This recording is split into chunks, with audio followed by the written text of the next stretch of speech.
Hello, hello.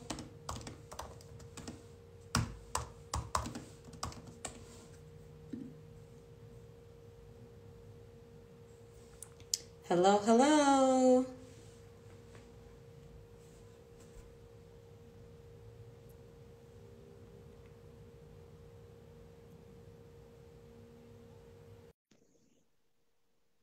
Hi. Welcome, everyone.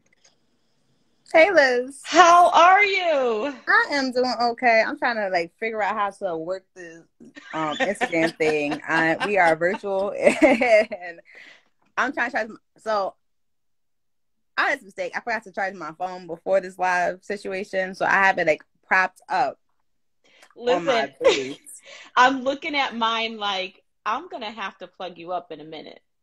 Literally. So I'm just bear with me. So I have it plugged in right now. So you're probably just gonna see my face. I mean, I have a really cute shirt on. But you're probably only gonna Ooh, see my face for right now, which is cool. right. It's Um, absolutely cool. how are you though? Oh, you know what? Today's pretty good. Like I'm definitely like a warm weather kind of girl, so that little bit of sun and heat after all this cold and snow has definitely given me like a nice little boost of energy. How about for you? I've been inside all day. And I think, recognizing that for some reason working from home has it's like you wake up in the morning and then you go and brush your teeth and then you go back to your room and you're on Zoom for like the rest of the time period. So like recognizing that part, trying to separate my work day. But other than that, it was a really good day. Hey Mm. Naomi. It's been a really good day. We actually had a data conversation earlier today, which is dope because it kind of feeds into this conversation that we're having tonight around college access. So really excited about it. Absolutely, absolutely. And I see we have quite a few people who have jumped on. So let me introduce you. So everyone, I am super excited. Well, I'm excited to have you, Akia, but not excited to like student loans. It's very triggering. I have my own student loan horror Yeah. stories, so it's just very triggering. So I'm really glad. For those who don't know, Akia is the director of community impact at Bridge to Success. Mm-hmm. For those who might not be familiar, however, Bridge to Success in their area, please share what that is. But in addition to that, one, welcome to Coffee and Combos. And what I like to start off with Coffee and Combos is asking my guests, are you a coffee or tea person? So funny story. I remember being like 13 years old, and I'm a child of immigrants. So my uncle at one point was staying with us, and I used to like sneak and make coffee. Mm-hmm. And he caught me one day, and he was like, "You're like a child, and like a child is not supposed to drink coffee." I was like, "Okay, cool." So from that point on, I definitely have been a tea person. Most recently, ginger or chai. Um, Oh, yes. so that's my two favorite tea parts that I'm like, okay, cool, I can fit in with that. Getting where I fit in. What about you? So I like tea is my jam. I love tea. I just never could get with the bitterness of coffee. Yeah. But actually, like speaking of that, so right now I'm drinking Ivy's tea company. They have this tea that's like a blend. Like it's almost it's a tea, but it's like coffee. Mm-hmm. They don't sponsor me, so I won't say what name it is. Uh, Get that check. you know what I mean? Like Ivy Tea Co. I would love to promote, but just let me know. It's sponsor me. Mm-hmm. But it's like this strong like coffee, and it holds up really good to like sugar and milk. But I love tea and like a good Yeah. chai or just like grating some ginger and having ginger tea. Just that nice bite to it is awesome. I concur. I think people are like in this coffee like fanatic right now because like a lot of my classmates right now we're studying for the LSAT. So like I wake up in the morning, it's like, oh, I'm drinking like a cup of tea, and like as we like I'm drinking a cup of coffee, I'm like, this is disgusting. Yeah. So I think there's that coffee battle that's happening. But I'm glad All we're the on the same time. team. All the time. But let me ask you, so since you kind of like that strong, bold, kind of spicy chai and the ginger, would you say that's similar to your personality? Do you tend to have like kind of like a spicy or strong personality? Yes. Those that know me know that I don't hold my tongue. So that's also a real thing. I think I've gotten better over the years, though. You could probably ask my track coach in high school. Cause I was definitely, I was out there. But yeah, I think it does go along with my personality. I do. And I also think about like historical context. So like figuring out like my parents, once again, are from Jamaica. So like herbal medicine is something that's real. So ginger is something that you probably would use, or like bush tea. So like figuring out what that looks like. So I think it does come with my personality. I think that feeds into it. I love it. And so just for those who are joining us, we are talking about student loans. And I was really interested because, one, I have my own student loan horror stories, as I'm sure many of you do. So if you have questions or experiences or thoughts, please drop it into the chat or use the question button. So today we're just kind of exploring this student loan struggle that so many people are having, and as well as some ways you can advocate for student loan relief, whether locally, state, federally, because there's so much conversation about that going on.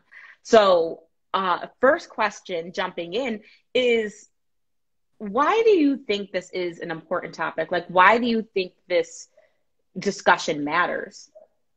Yeah, so I think, let's start from a point, right? Where we're talking about racial equity a lot. Like that's a term that's been like thrown around and people are like, just a buzzword.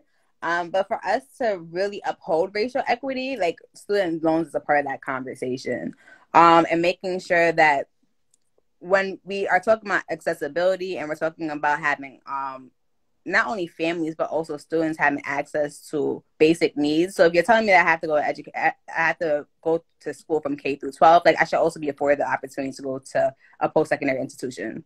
And when you go to post-secondary institutions, you oftentimes find yourself with debt.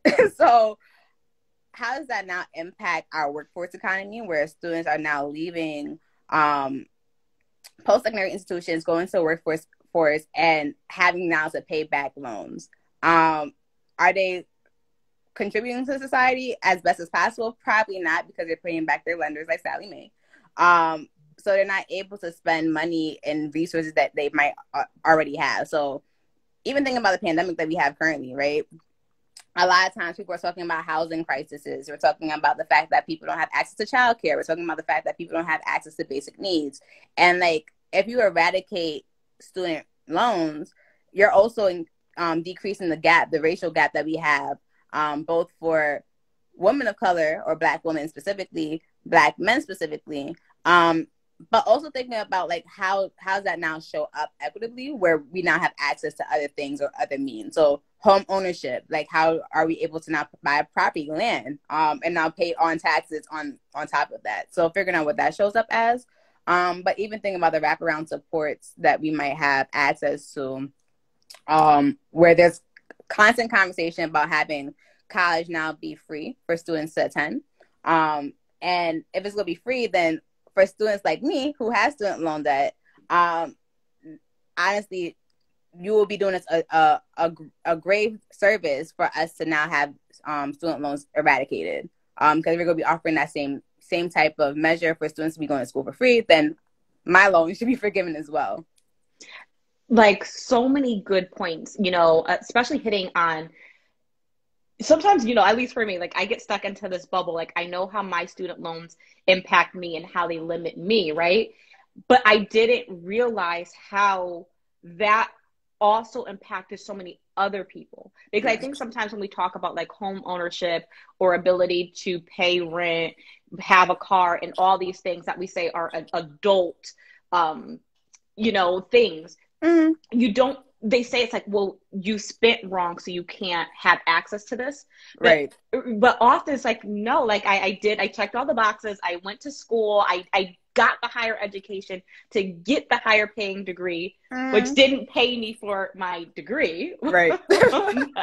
But, it limits you. Your student loan dictates how you are able to survive, how you're able to build wealth.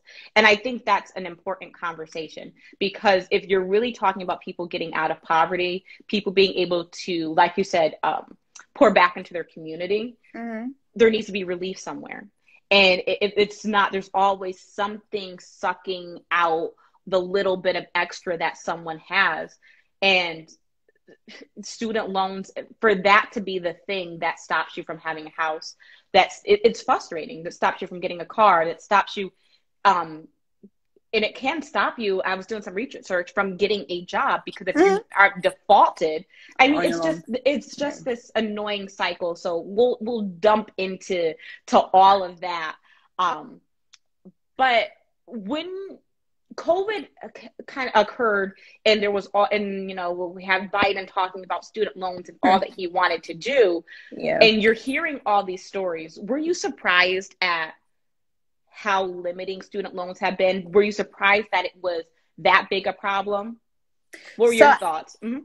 I don't think so. I'm going with this new thing this year where I'm not surprised, I'm disappointed. And like figuring out what that might look like. So I think, Biden was able to win because of Black people, right? Let's put that out there. And have this conversation around student debt and how that shows up, especially for Black students or former Black students. That also becomes a long-winded conversation of how do you now support us. You say you want to uphold racial equity. Well, this is a method of you upholding racial equity, right?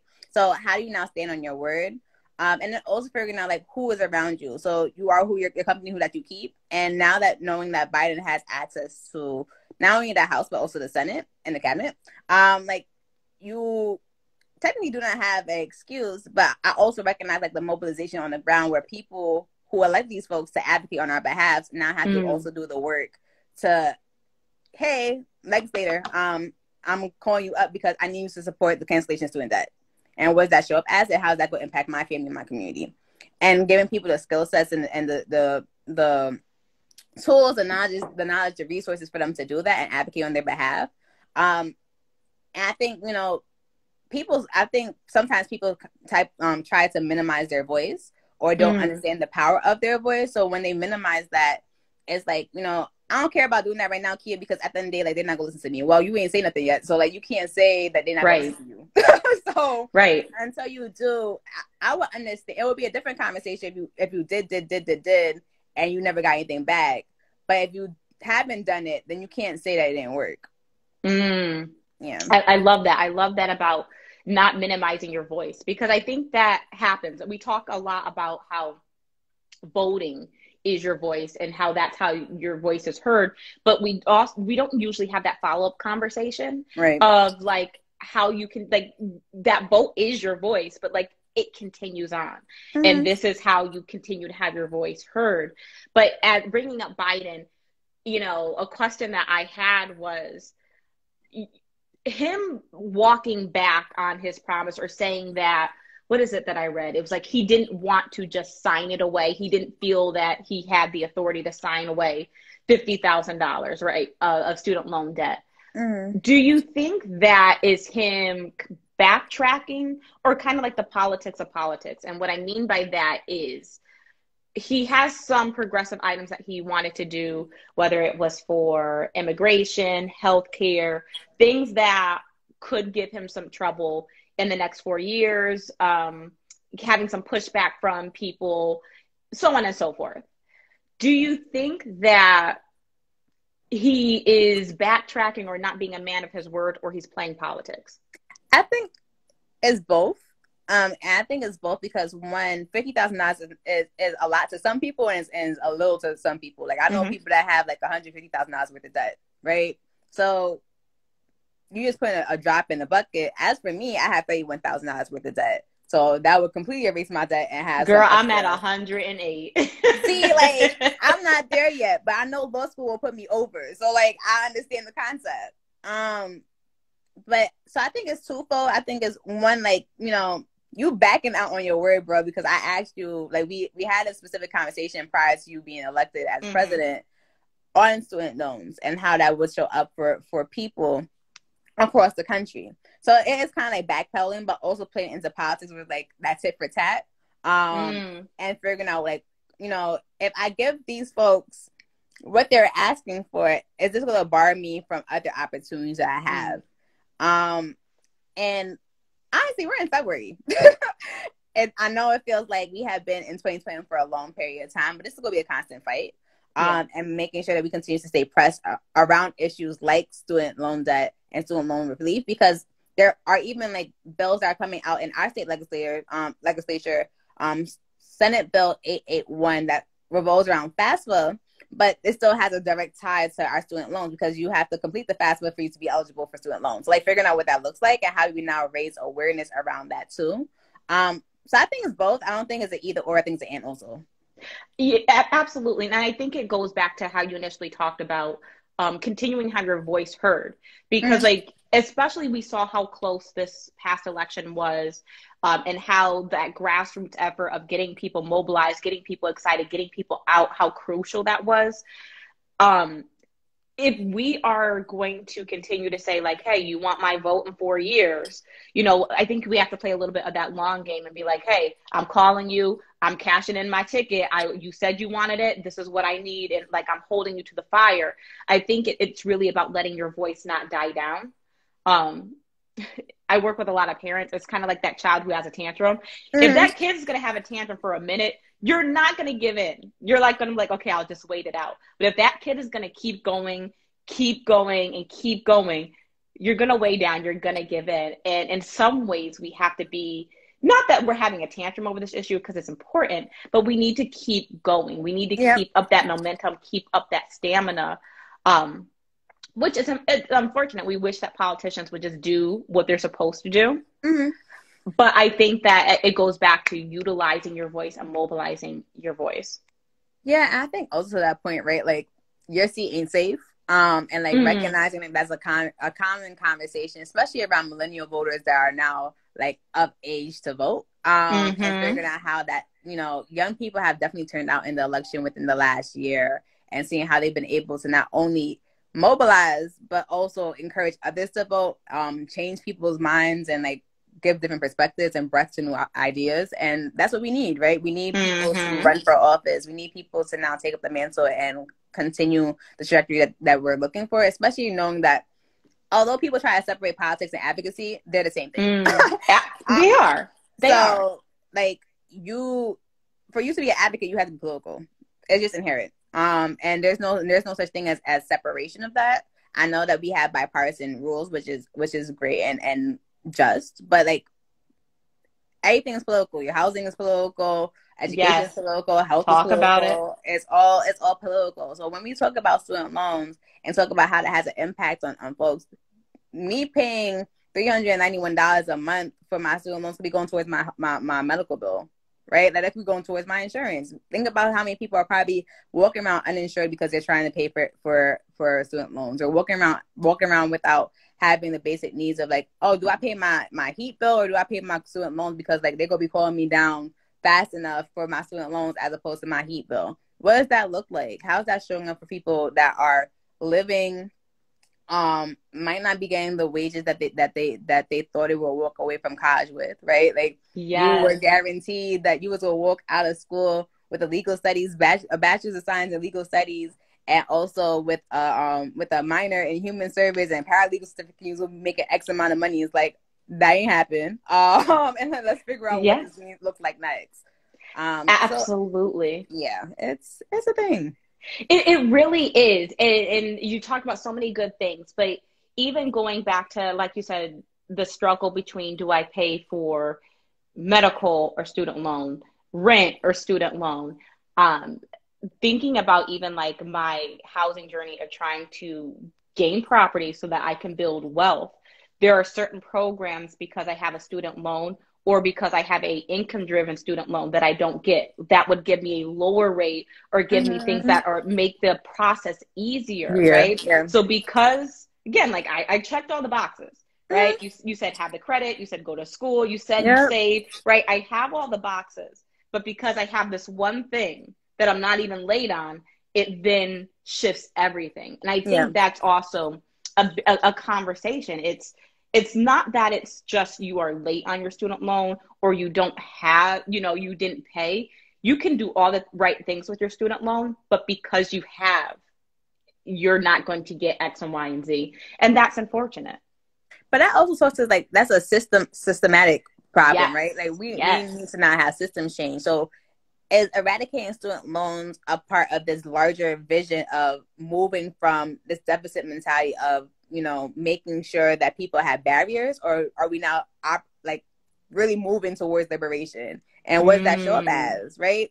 So I think to that point where you're being barred access, because even last week we were going through financial aid and we were talking about how that might show up. And adulting is relatively new for me because I'm 23. So figuring out what that looks like, and I was looking at my credit karma scores, and I was looking at my report, which is fine, but I didn't realize that my car loan or my I didn't realize that my car note was a loan, and like it shows up on my like debt, and it's like, oh well, kid, you are like $60,000. Like, whoa, hold up, I'm paying this back, so this don't make no sense. Like, why is this here? Like, take it off.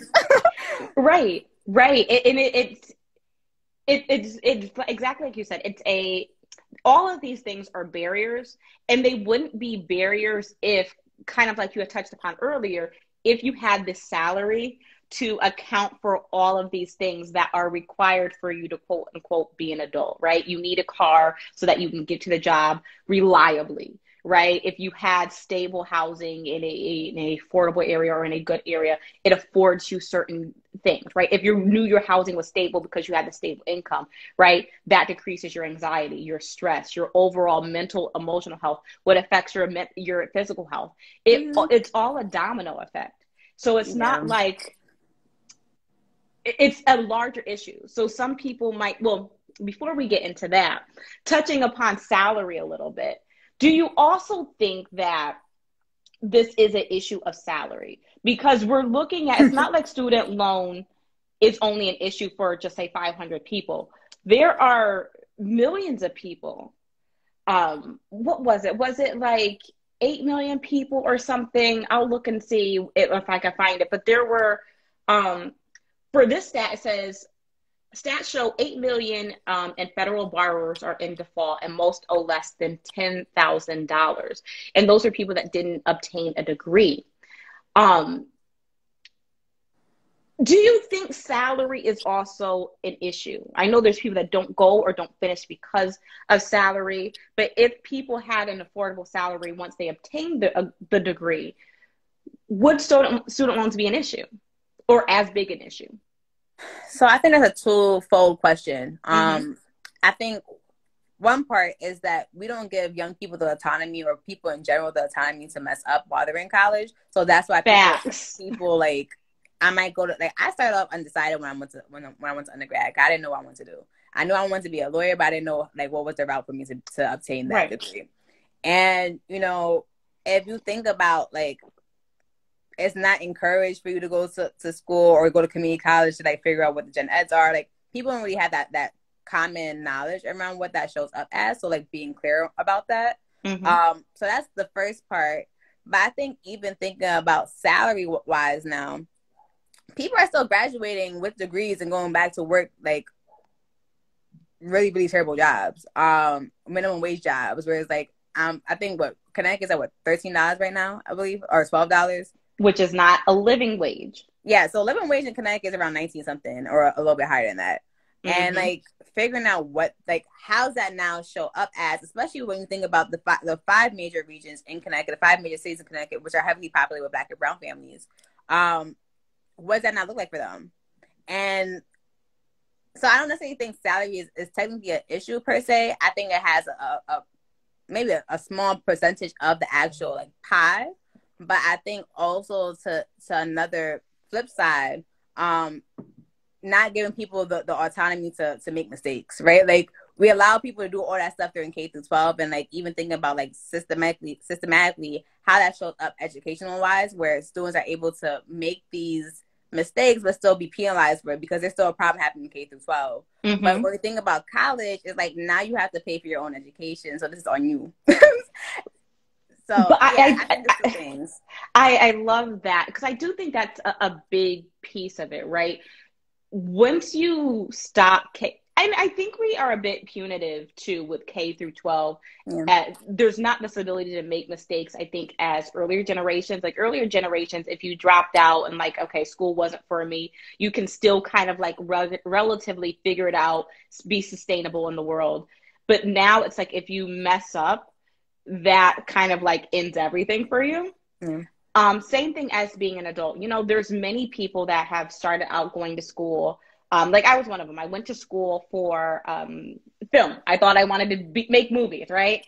That just didn't end up being my life path. And I had to go back to school. So I ended up having like two separate loans. Um, and there's a hindrance there. And I think about Mm-hmm. people that might have went to school for 4 years and had this big degree only to find out that they really wanted to go for something else. And they might be saying, I can't go because I have the student loan, or I can't take this risk because I have to now stay in this job to pay for the student loan. And I just think that it's terrible that we don't allow people to find or discover themselves, Yeah. especially when you're becoming an adult and you're in college. That's kind of your first step of being independent. Mm-hmm. And having that either be free or having that relief would allow so much freedom. Yeah, but even thinking about the FAFSA, like nobody tells folks that the FAFSA, I think you have a cap of how many years you could use the FAFSA. So like you have about 7 years. So the FAFSA pretty much only covers your bachelor's degree and your master's degree. And then you're on your own for like like if you want to get like a doctorate or a Juris Doctorate, like you're on your own for that. Like Yes, you are on your own. So even thinking about that, but I think Kevin also made a really good point. absolutely. Go ahead. So Kevin was talking about like what gets me more concerned is that we get out of university with student loans to get into a position which I'll be getting paid $5 more than the minimum wage. I totally agree with you. So when I first graduated from college, I graduated from undergrad and I was working 2 jobs. One of my jobs was paying me more, and one of them was paying me like $2 over minimum wage, and like they thought it was okay. And I was like, this is not gonna work for me. Like this. Mm-hmm. And it became a conversation between me and my former boss around like, you know, Akia, I feel as if, you know, young people are not working their way up to like success. And it's like, no, you're literally having me It's not a right me now. problem. It's like not, you're it's not not gonna put this on a me. generational problem. You have me slaving right now and you're not compensating me properly. So like we're not about to do this. Like we're not about to do this. And even think about, I think also like figuring out how do you now weigh these degrees? Because I'm also a big advocate for folks that don't have degrees, right? That are in these positions, but also have experience. And like, how do you now like qualify that with money? Like, how is that now balanced outcome? I'm also seeing some more. Listen. And for me, I'm like, y'all are dropping gems right now. I'm definitely enjoying the conversation. Kevin, definitely I want to touch upon this. Adding that we have to pay back those loans a few months after we graduate. Listen, 6 months after graduating, right? Like that might seem like a lot, but this job market that has been up and down, you still might be making minimum wage or under that. So that is definitely huge facts. Hey, Brittany says, my last job, my coworker had a master's degree and I had a bachelor's, and we were in the same position making the same amount. Right. And like, it's crazy because even at my job, I have my master's. There's other people that have their masters that have been in this field a while. And like, sometimes I'll hear them talk about their second job. And I'm like, wait, you work full time. Mm-hmm. Why are you going to another full-time job and still struggling? Like, I think I'm confused. So this is a twofold problem then, right? Like we're talking about not only eradicating college loans, but we're also talking about making sure that people have necessary livable things, right? Like how am I supposed to continue to be living within the means that normal people should have? And I think that makes up like, and that's why when I read Brittany's point about like her being able to be in a job or a position with another person that has a master's degree, like that person might not have the experience, right? Like that person might just have the master's degree and that'll be it. Like the job that I currently hold right now, the director of community impact and marketing, I don't have my degrees are not in marketing. Like none of my degrees are in marketing. One of my degrees is in legal studies and my other degree is in education with a concentration in curriculum and development. Mm-hmm. I gained my experience through knowing that I had to market myself, I had to brand myself, I had to brand the organizations that I was a part of. And through that, I was able to gain the skill sets that I need to help now brand this organization. Mm-hmm. So I think also like sometimes we sell ourselves short too, about our capabilities and what we're able to accomplish. So Brittany, I hope, you probably are making the money that you need to be making. That person that has a master's degree probably needs to advocate a little bit more on what they need to do. Look, I have to shout out, hey, Brittany, who is one of the founders of Couples and Karaoke, who is having a house party with Clock Phase on Friday. It is a free event. So head over to Ooh. Couples and Karaoke, give them a follow, and join the house party on Friday. We'd love to see it. Also, Akia, you are going on that legal track. So what do you think about what Maritza Carr says? She says, for graduate degrees like JD's, the plus loans are crazy too. Yeah, and you know what's crazy about like applying? I'm just gonna turn my light on. No, you good. You know it's getting dark. But you know what's crazy about like going to school after undergrad? They still ask you for your parents' information. So even if you're like independent or you're a dependent, like they still ask you for your parents' information. It's like, how much money does your mom make? It's like, I don't know. I never asked these questions before. And I'm not gonna ask her now. So I definitely understand. And the plus loans are crazy. I think, you always want to go for like the big names. So like you want to go to Ivy Leagues, and like Ivy Leagues cost like $100,000 a year. And you could probably go to a school like UConn and pay that much money for 4 years, which is significantly cheaper as opposed to me spending the money that I would probably pay for a mansion for my degree. But I think that also goes like these loan systems are also racist too. So like I don't know what else to say. Like if you go to your bank and they look at you, it's like, ooh, like this girl's name is Akia. Yeah, I'm black, so you're probably gonna know that already off the rip from my 5 names. So like figuring out what that looks like and how that might show up and how that might impact whether it's implicit or explicit bias. And then also think about like your means, right?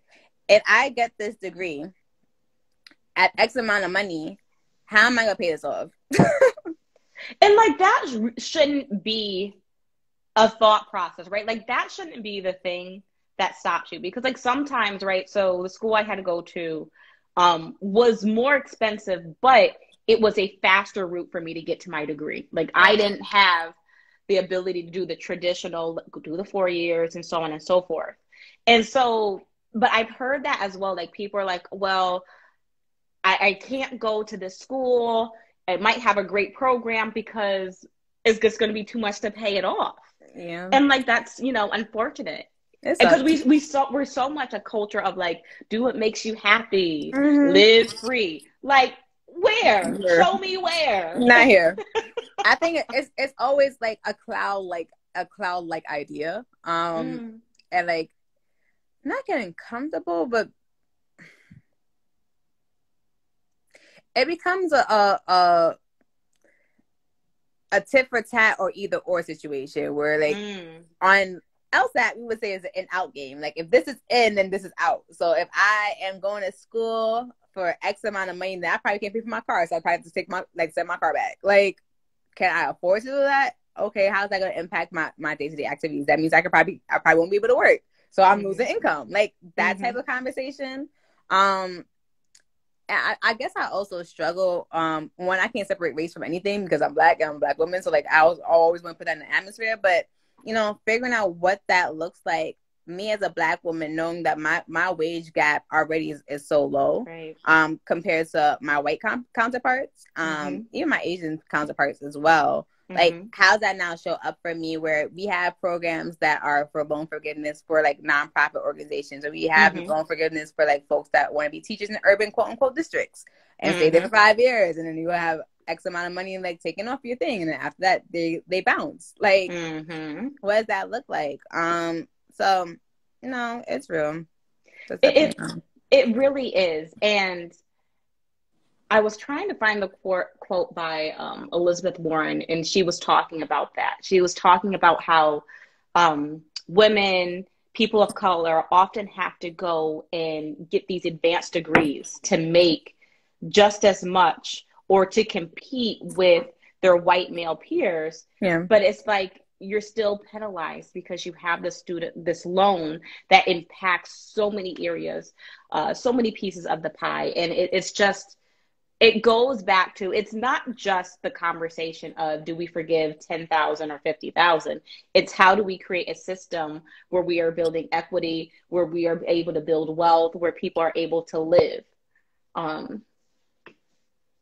Kevin here says, and that what gets me to my second point. We get all these student loans, the stress behind studies, yes, and we end up not being showed or earning knowledge in any position we get the field, not being able to show the knowledge. And absolutely, because it's not just the loan, right? It's the emotional stress, the physical stress, absolutely, because you have to maybe work 2 or 3 jobs, right? Yes. It becomes this all around issue of quality of life.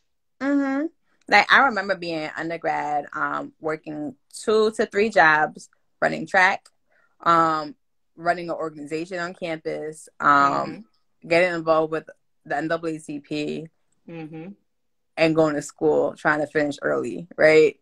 I got sick you could probably ask like a couple of my classmates. I got sick every year, especially around Black History Month. Like, I was like extremely sick. I was so stressed out, and I was trying to do everything across the sun, and like trying to make sure I was doing things. And I was trying to figure, like, my degree, like, where does that directly align with? I thought I was going to law school, and I got rejected to all the law schools that I applied for. So like, I ain't go. And I had to go get another degree. Like, I could have been content with my bachelor's degree, but after my master's degree, I got a pay raise. Like, so automatically off rip, I was able to see the benefits of me getting another degree. It might not have been to the extent where I am seeing like a comparison to my white counterparts. But at the same time, like, I still saw a significant difference. Right. So making sure, like, there's a couple of questions that like come up for me that I'm like, okay, like, this, not as a trigger, but it's like, it makes you think, right? It makes you think about, like, you know, why is the system currently designed the way that it is for people of color, Black people specifically, to feel as if they have to go out and obtain so many other degrees, put themselves in debt, and not have access to other things that might, you know, be beneficial. So we spoke about the house. We spoke about, you know, people are now tapping into stocks and bonds. So I don't have like that extra $300 that I probably been able to spend on stocks and bonds. I'm now paying Sally Mae, and you know, absolutely. And whenever like you're going to school, they're like, oh, this is investment into yourself, right? Well, you need to invest in yourself. Like, that's great, but I want to see that return in investment. And if I'm more stressed because I invested in myself, I'm not able to obtain things, like, you know, it's just, it really is quite interesting. We have Demet Takar here. She says, also for certain advanced degrees, professional degrees, having a job doesn't make sense, which is absolutely true. But I think we get caught up in this culture of you need to have the degree to get to X amount of lifestyle. And that might not be your truth. And I think living in what is your truth and what is your path. And sometimes you don't know that. Like we touched upon, like going to school, you figure out like, okay, I could have gotten to where I wanted to be without it. But also, Demet Sakar says, Akia, if you still want to go to law school, reach out. We need more Black lawyers. Alexis Carr, she is a friend of Coffee and Combos. And we love to see it. Yes, she is. And she is a lawyer out there in Chicago.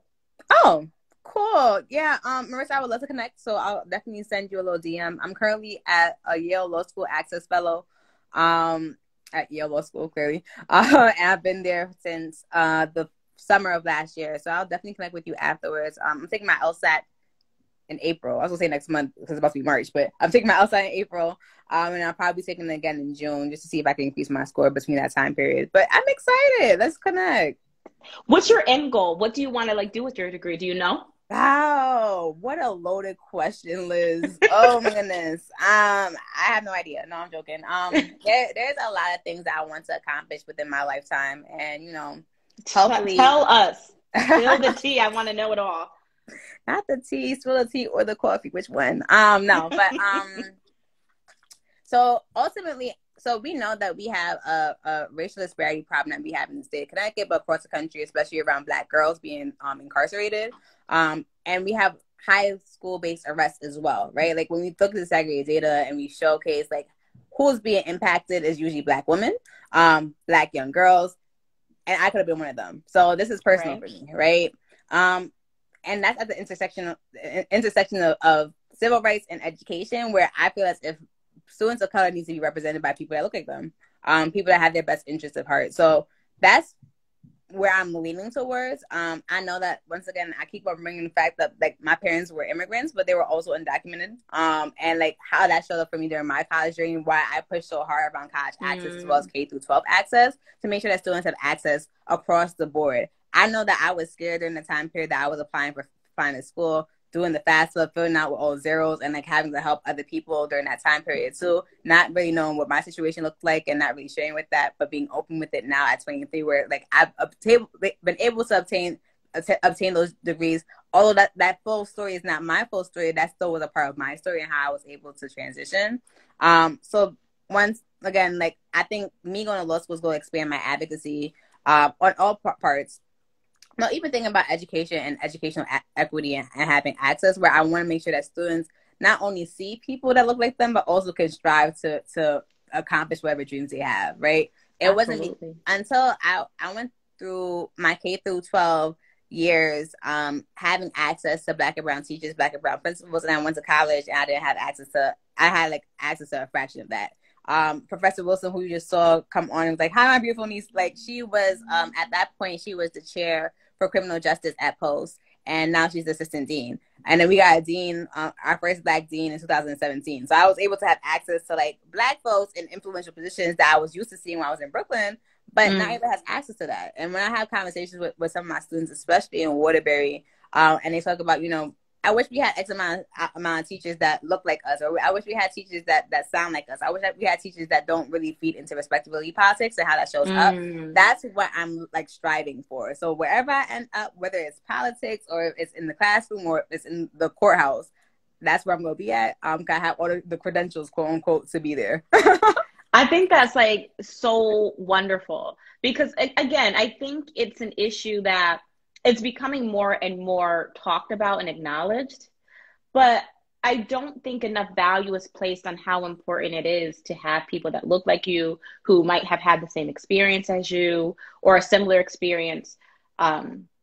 Because like sometimes like when I talk to my peers who have went to school and had parents to pay for their undergrad, sometimes I'm like, oh, I wonder what that would have been like. It just wasn't my reality. You know what I mean? I didn't have that. And so being able to have someone that was able to, who went through a similar experience and know how to navigate the FAFSA, navigate the student loan, would have been comforting. And I feel like, which brings me to my next question, I want student loans to be a topic where it's not just a one-time, let's write it off, but some systemic change, because the data shows it affects so many people. And that is a pandemic in itself, right? The number of people that are it's not just one people or one group of people. It is multiple people that have went to college, and that's a system error. And how are we going to fix that system? So I think it goes back to my original point about, people are having conversations, but it really is just conversations in the air. We have to catch them. Conversations about making sure that, if we're allowing students to go to school from K through 12 for free, we should also be allowing students to obtain post-secondary opportunities as well for free, right? So because Europe, not to cut you off, Europe, I believe, they don't pay for university, or certain universities they don't pay for. No. And, even when we think about it, like at this point, a bachelor's degree is what a high school diploma once was, right? Yes. Like, so we're still climbing up that ladder of quote unquote success, but success is relative, and figuring out what that looks like. So I think it needs to be a twofold approach where we have access to free education and post-secondary education and or trade schools as well, because I think we oftentimes leave out trade schools too, where, you still have to pay for that. And you can use your FAFSA to pay for that. So aka you have access to loans to pay for it. So therefore that also should be eradicated. And we're not shedding light on that either. But also giving access to people, giving students access to the autonomy to now take X amount of classes that might go into different points. Like, people that get a general studies degree oftentimes don't know what to do with it, but people don't really like have that conversation with them. Like, okay, cool, you have a general studies degree, but you're able to do X, Y, and Z with it, and like, here are different fields that you could probably go into, or this is the next step that you could probably do to obtain that next level of success that you're looking for. Like, what is that? How do you now craft that messaging? Because I think even looking at people's resumes is like, you fit for this job, but you're not convincing me that you fit for this job. And like, how does that now show up where my resume reads Black excellence all over it? I have no experience as being a communications director, but I have experience in different avenues of work where I could show that I was able to effectively communicate with other people. And because of that, you should hire me. So like, even like, it's really it's a multifaceted approach for us to really have this conversation where it's a systemic thing, especially around access, education, and opportunity. And I'm not talking about white folks right now at this current juncture, because at the end of the day, like, they still have an upper hand. I'm really thinking about how students of color specifically are being impacted and further disenfranchised during this time period around college debt, because my mama didn't have it, so I had to run track. I had to figure out how to get a scholarship, right? So I got $25,000 scholarship to run at Post University. I woke up every morning to go run for somebody, basically, right? I woke up every morning to go run for somebody to get a check. Like, that is an uncomfortable situation. Right. So, and I think that's another point, right? It's like, you're always working twice as hard to get like half as much. Yeah. And the toll that takes on one's mind and body. And then again, to at the end of it, still have this loan that you still need to fight and figure out. I mean, it's just always a fight, and there has to be relief somewhere. Which brings me to my next point. Some people have said or have posted, why should we help people relieve their student loan debt when I didn't have help, or yada, yada, yada. What is your thoughts on that statement or mentality, or that criticism of that's why we should not explore this issue? So I have an issue with stuff like that, because I think it goes to your first point, right? Where you were talking about how you, at one point, you didn't realize the impact that it had on your community. And like, yeah, we could be selfish right now and think about, me. It took me 20 years for me to pay off my loans, or I put off my life where I felt like I couldn't go on vacation for like 5 years because I had to pay off the life of my loan. I understand. Hopefully we could try to have a reparations conversation around what that looks like for reallocation of funds to probably have some type of social service contribution delivered back to you, or you'll see it in a different form. But I think I can't get behind that, right? Like, that's not something that I agree with, because at the end of the day, I'm thinking about, not for me per se, but now my sister's kids might not have to benefit from that. I don't have to worry. Like, that's one thing that I don't have to worry about. Now I could turn her college savings account into something that she could just do for her own like benefit. We could turn it into a home ownership account and like be about to buy your first home in the next 20 years. Like, that could that looks a lot different, right? That looks like equity. That looks like something that I was just gonna say it's an equity. It's an equity conversation, right? Like, your ability to pay it off without assistance means like you probably didn't need that assistance, that extra push, right? It would have been nice for you. It would have probably opened up some extra comfortabilities, but like you could have achieved it. But there are like people, because again, that equity lens, right? Yeah. Without that push, right, that cuts you off, not just from your vacation, but from other access to wealth building. And not only access to wealth building, but also thinking about the conversation of how it might show up, not for your kids, but for your kids, but also for like your general family, right? Like, if my cousin and their kids no longer have to pay for student loans, or now they have the autonomy to now be an entrepreneur, and as well as like attend school on the side, and like don't have to think about like using their entrepreneur money to spend on their school side hustle, like Right. all these different things. Like I recognize other people having side hustles to try to pay for school, and like, dang, I could have probably just used my side hustle this entire time period and just like truck through. Yeah, it's a thing. It really is. It really is. And I hope we, as a country, get past this mentality of, well, I didn't have it, so you can't have it either. Right? Like, That's because selfish. you are, right? Like, because you're eating today, should we not have a food pantry? Like, right. There's no direct correlation. I hope you take the food, like some of the food that you have excess of, and donate to our food pantry, because at the end of the day, like, you cannot do this by yourself. You can't. If we didn't learn anything from COVID, we need everybody. You know what I mean? Yeah. Even the people that thought like, oh, okay, I saved a little bit. This hit, and like you had to use that, right? Your job here today, gone tomorrow. Your neighbor, people that are in your community, in your family, in your surroundings, right?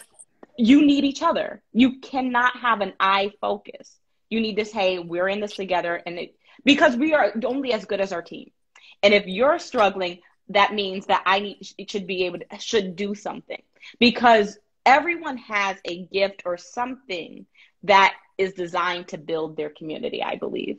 And if you are stressed or trying to have no ability to pour into your community because you're trying to survive, that cuts off your community. And I think, to your point too, right? Like, I want to get out of the place of survival mode, because I feel like I've been in survival mode for a long period of time. Right. And like, even to the equity part, right? On average, it says that student loans is about people pay on average a monthly about $391 roughly. I know for a fact that's probably doubled for students of color, right? And even thinking about that on their percentage rates of the loans that they have, whether they're getting from a private lender because they were denied from FAFSA or the federal student loan program, so they had their parents have to take out a parent plus loan for them. Like, that shows up differently. And I don't even know if the conversation around cancellation of student loan debt also incorporates our parent plus loans, because that's a different conversation. And nobody's talking about it. Or if folks that are talking about it, it's not being elevated. Right. Once again, this is a multifaceted approach. This is a lot of things that are happening. And like, I don't want to have the burden of trying to think about how I'm going to pay for my kids' education 25 years down the line, because I ain't having that. Can you imagine, like, not student loans, but college education is just getting more expensive. It is. Like, and like, they're not increasing the pay. Like, that's just not keeping up. So, I mean, the struggle is real. The struggle is completely real. But Akia, what are some things that you have done locally? What are some things people can do? Because again, awareness is like the seed, right? So for those of you who are like, how do we do something, right? Awareness is the seed, right? We have those people in our life that might be like the people like, well, student loans doesn't affect me, I paid mine, or, why should I help this, or whatever, right? So creating that awareness in the spaces that you are in is the seed, right? To make it grow, we got to water it. We got to tend to it. We got to get the weeds out of there. And so, Akia, tell us about some of the things happening local to the Waterbury community, state, any of the information you have about getting the message out there and taking action. So there are several things that you probably can do within the Waterbury community, Connect community, what have you. For the first thing that I would want you guys to do is probably go to NAACPYC _ and follow us on Instagram. There's actually a student loan report that was put together. And my good friend Russell is actually working on some strategies that we could use for campaigning. I actually was on a student loan call 2 weeks ago. And I think that's how we connected, Liz, around us doing some phone banking to some of our legislators, calling to ask them, one, if they're in support of student loans, and like, if they're not, and if they are, why they should still be in support of it, and telling our personal story and how that might impact our general community. So check out that report. It's actually in the link tree, so you guys can take a look at it. What's also cool about BCS per se, so let's put my working hat on. So as a director of community impact, I'm actually the backbone support for the College and Career Pathways Collaborative Action Network here in Waterbury, where we have 4 post-secondary universities actually at our table. We meet the second Tuesday of every month at 11 a.m. to 12:30. Right now, we're working on FAFSA completion, which we got some support from the State Department of Education, and we're working in tandem with the Waterbury Public School System to kind of mediate some of the issues that we have around FAFSA, but also like get into the next step. Senate Bill 881, which I mentioned before as well, is also about to be introduced to legislators on Monday, and that bill specifically talks about that bill speaks to some college access, FAFSA access, and other things. But you can also take that apart and take that to advocate to your legislator and your individual, whether it's your state representatives, your aldermen, your senators, and have those conversations. Because at the end of the day, like, this is a local issue, it's a national issue, it's a regional issue. This affects all of us, but you should start to maintain relationships with your legislators anyway, because at the end of the day, you guys, your votes employ them and not the other way around. So there are many ways that you guys could do it. You could do a letter writing campaign. You could find their email addresses, and contact them. You could talk to local foundations such as Connecticut Community Foundation to have conversations with them about like how that might show up, because they also have local power. And then also, I am a big fan of collaborative action. So that means like coming together with other people. You can't do this by yourself. I'm gonna keep on saying this. You cannot do this by yourself. So coming together with a group of people. So you might want to get on a Zoom call with 10 and 15 year friends and call up people. Or you might want power in numbers. There are power in numbers. Y'all might want to show up to a Board of Education meeting and talk about like how this might impact people and like getting people on board. Like there's different ways for you to get involved. And I think those are like some basic level, like low lift type of thing where it's like, I'm just going to take 5 minutes of my day to do that. Absolutely. Absolutely. Because like you said, we, the people, we employ these people that are in office, right? Mm-hmm. This is not like they did a job interview and like we got hired and you're going to stay there until you're fired, right? This is an election and they are elected. And I think when we show up in numbers, when we call them, and you can find that information, like, so no matter where you are, you can type in state legislative or your government for whatever state, and you can find who is in office, whether it's your governor, your mayor, senators. You can find all that information, and they have contact information, right? They have their email, they'll have a phone number. There is a way to get in contact with them. Just do a simple Google search.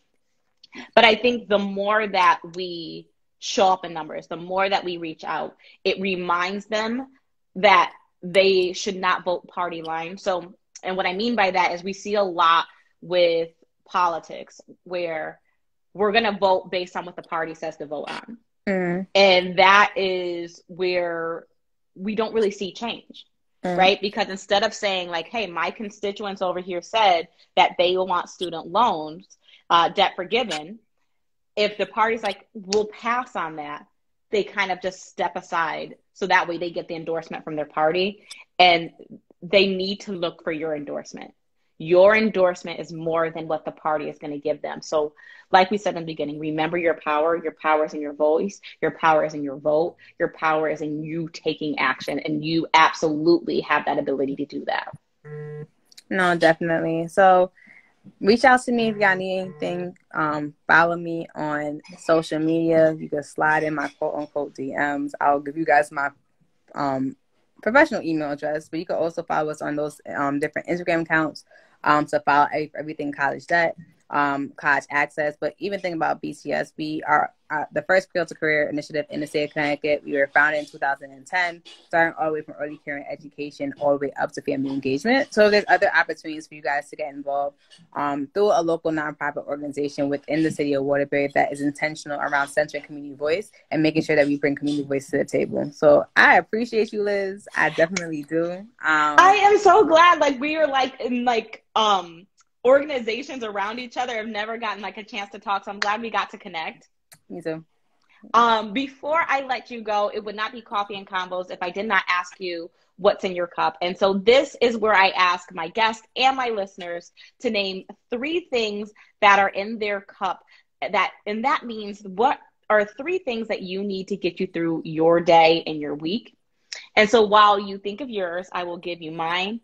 Listeners, type in what are the 3 things you're adding to your cup. So what are you adding to your day, to your week?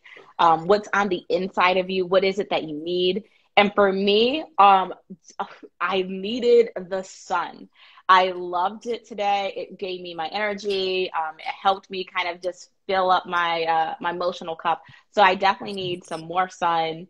You know what? This was a good cup of tea. So I think I need more tea. I had kind of slacked off on my tea making a couple of days. So I definitely need tea. And the last thing that I need, what do I need? I have a couple books that I'm reading and I want to finish.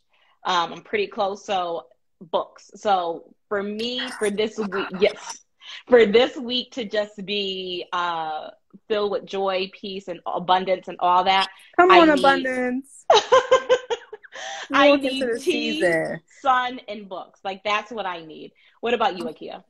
That's hard to follow up on. I need sleep. I was just telling my dad this morning that, like, I haven't been taking my in between, like, lunch naps. So, like, I be angry sometimes. So I need some sleep. I think so that feeds in. So sleep equals rest because rest is essential. It's not something that you know. Mm-hmm.